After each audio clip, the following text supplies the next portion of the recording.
This is part 3 of my installation of a Victron Multiplus II, the 2x120 50 amp split phase version in a 2025 Airstream 25 FB twin.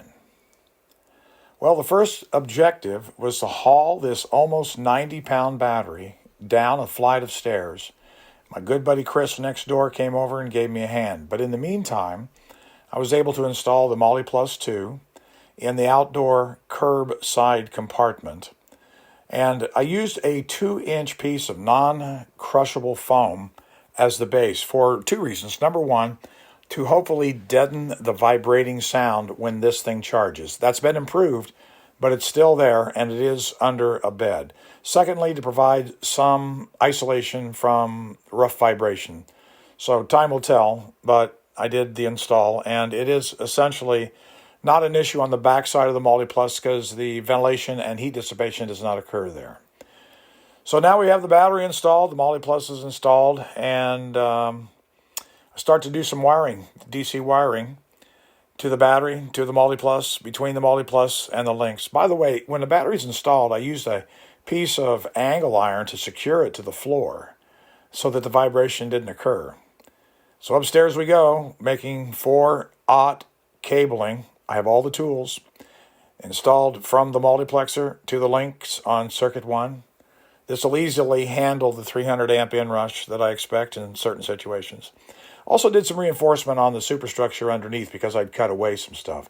And in a charging situation, I ended up with this error because I did not use the correct charging profile. It eventually cleared. So after I've installed the battery, I did remote the green on-off battery button so that when I open the door from the inside, I can see that the battery's on and I can turn it on and off, which would be a lot easier than trying to reach up over the top to get to the surface mount. So here we are with the somewhat completed DC wiring. I tried to keep the cables exactly the same length, and that meant installing the shunt at this location. And you can see a lot of the communication wiring. Some of that's temporary right now. There's some fans that I put into this chamber for the exhaust of hot air. And you'll look to the left, you probably saw a thermocouple. That's going to be used by the servo to make the decision when to turn on and off that exhaust fan. Here's a look inside the high electronics chamber.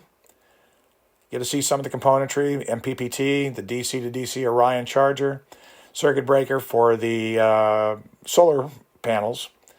Here's a view of the MPPT side. There's the links. Some buses down below with 50 amp breakers.